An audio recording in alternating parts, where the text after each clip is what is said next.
Assalamualaikum warahmatullahi wabarakatuh. Apa kabar anak-anak? Alhamdulillah, semoga kita semua selalu dalam keadaan sehat walafiat. Mari kita awali pembelajaran kali ini dengan membaca surat Al-Fatihah. Semoga apa yang kita baca dapat memudahkan kita dalam memahami materi hari ini.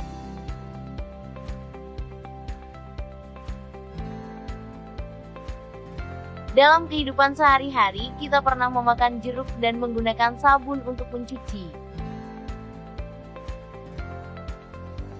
Bagaimana rasanya jeruk? Ya, ternyata rasanya asam. Pernahkah kalian mandi, kemudian tanpa sengaja menelan busa sabun? Kira-kira bagaimana rasanya? Ternyata rasanya sabun itu pahit. Mengapa jeruk terasa asam di lidah, sedangkan sabun yang tidak sengaja tertelan pada saat mandi terasa pahit? Apa yang menyebabkan perbedaan rasa tersebut?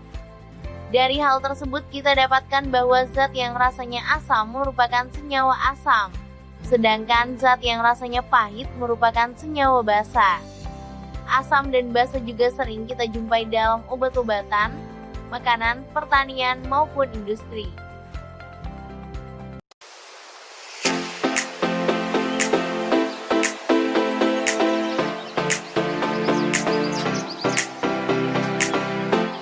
Konsep asam dan basa sudah dikenal sejak tahun 1884 oleh seorang ilmuwan Swiss Franz August Arrhenius, yang mengemukakan suatu teori tentang asam dan basa.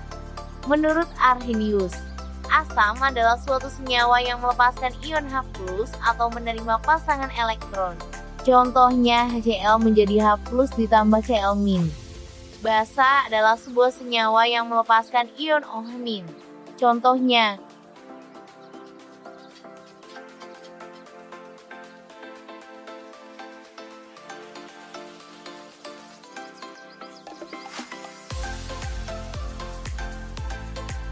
pada tahun 1923, Johannes N. Bronsted dan Thomas M. Lowry secara terpisah mengajukan definisi asam dan basa yang lebih luas. Konsep yang diajukan tersebut didasarkan pada fakta bahwa reaksi asam basa melibatkan transport proton atau ion H+ dari suatu zat ke zat yang lainnya. Proses transfer proton ini selalu melibatkan asam sebagai pemberi atau donor proton, dan basa sebagai penerima atau akseptor proton. Jadi menurut definisi asam basa Bronsted-Lowry, asam adalah donor proton atau memberi H+, basa adalah akseptor proton atau menerima H+.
Apa kelebihan definisi asam basa Bronsted-Lowry?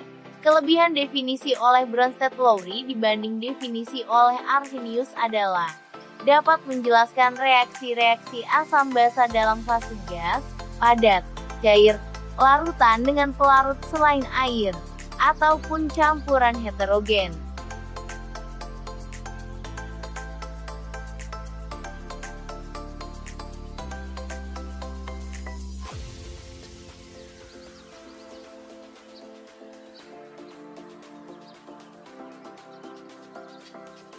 Pada tahun 1923, Lewis mengemukakan teori asam basa yang lebih luas dibanding kedua teori sebelumnya dengan menekankan pada pasangan elektron yang berkaitan dengan struktur dan ikatan. Menurut definisi asam basa Lewis, asam adalah akseptor pasangan elektron, sedangkan basa adalah donor pasangan elektron. Berdasarkan definisi Lewis, asam yang berperan sebagai spesies penerima pasangan elektron tidak hanya H+. Senyawa yang memiliki orbital kosong pada kulit valensi seperti BF3 juga dapat berperan sebagai asam. Sebagai contoh, reaksi antara BF3 dan NH3 merupakan reaksi asam basa, di mana BF3 sebagai asam Lewis dan NH3 sebagai basa Lewis. N3 memberikan pasangan elektron kepada BF3 sehingga membentuk ikatan kovalen koordinasi antara keduanya.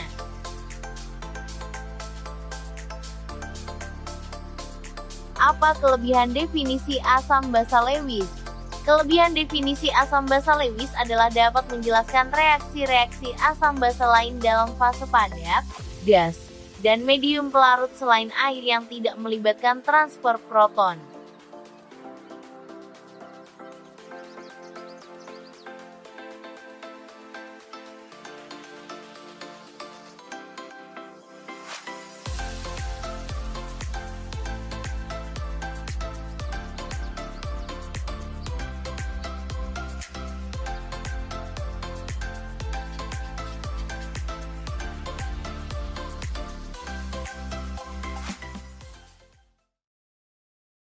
Oke, kita ambil contoh teori asam basa Lewis yang saya namai seri kehidupan. Dalam kehidupan ini, tentu kita semua telah memahami kondisi di sekitar kita. Kita melihat dalam kehidupan ada yang kaya dan ada yang miskin. Di suatu daerah tertentu si kaya dan si miskin hidup berdampingan dengan harmonis. Sedangkan di suatu daerah lainnya, kita temukan terjadi kesenjangan sosial antara si kaya dan si miskin. Karena si kaya tidak mau berkumpul bersama si miskin sehingga kekerabatan di antara mereka menjadi pudar. Kita analogikan si kaya adalah basa yaitu sebagai pendonor elektron, sedangkan si miskin adalah asam yaitu sebagai penerima elektron. Mungkin Anda sudah bisa menebak arah pembicaraan saya kali ini. Dari tingkat molekular saja kita sudah dicontohkan betapa harmonisnya hubungan antara asam dan basa sesuai teori Lewis. Basa karena dia kaya akan elektron mau memberikan pasangan elektronnya kepada asam yang tidak memiliki pasangan elektron berlebih. Dari hubungan ini mereka akhirnya memutuskan untuk menjalin hubungan kekerabatan. Dari tingkat makro yaitu kehidupan kita sehari-hari. Alangkah indahnya kalau kita antara si kaya atau basa dan si miskin atau asam mau saling berbagi dan berdampingan. Si kaya atau basa karena hartanya berlebih mau bersodako kepada si miskin atau asam. Sebaliknya, si miskin atau asam tidak memiliki sifat bergantung kepada si kaya atau basa. Hidup saling menghormati dan tolong-menolong inilah yang seharusnya kita pupuk dan pelihara sehingga tercipta kehidupan yang harmonis. Dalam agama Islam, hal ini juga sudah dijelaskan dalam Quran Surah Al-Maidah ayat 2. Bismillahirrahmanirrahim. Ya ayyuhalladzina amanu la tuhillu sya'airallah لا تحلوا شعائر الله ولا الشهر الحرام ولا الهدي ولا القلائد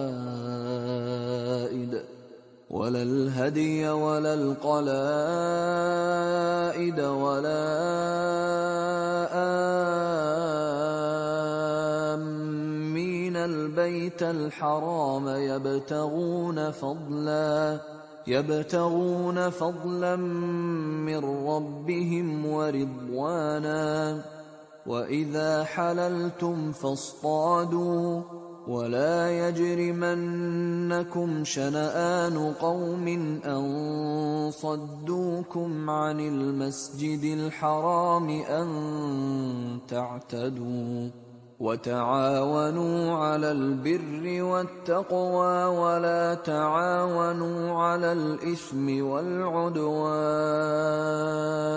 واتقوا الله إن الله شديد العقاب.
Untuk mengetahui konsentrasi ion H+ dalam suatu larutan, harus diketahui derajat ionisasi asam tersebut.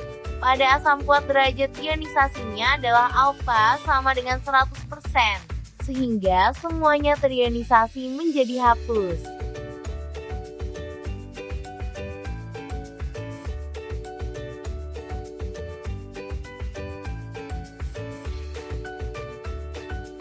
Untuk basa kuat, derajat ionisasinya adalah alfa sama dengan 100%, sehingga semuanya terurai menjadi ion OH-.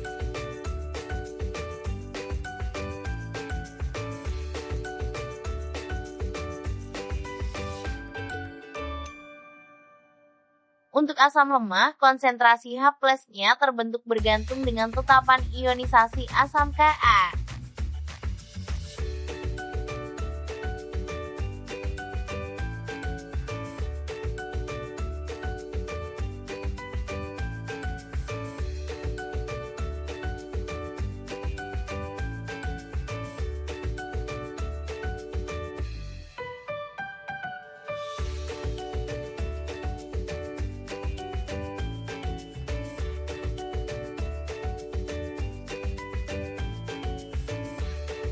Apa itu asam poliprotik? Asam poliprotik adalah asam yang dapat melepaskan lebih dari satu ion H+.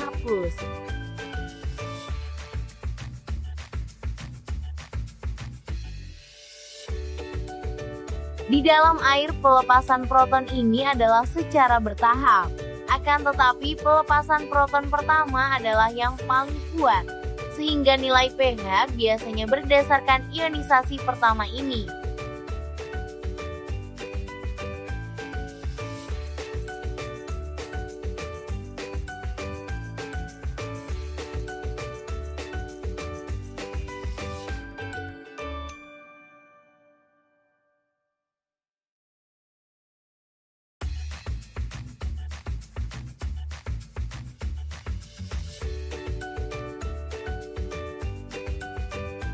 Setelah pembelajaran ini, saya harap kalian dapat menjelaskan pengertian asam basa menurut Arrhenius, pengertian asam basa menurut Bronsted-Lowry, dan pengertian asam basa menurut Lewis, serta kalian juga dapat memahami cara menghitung pH larutan.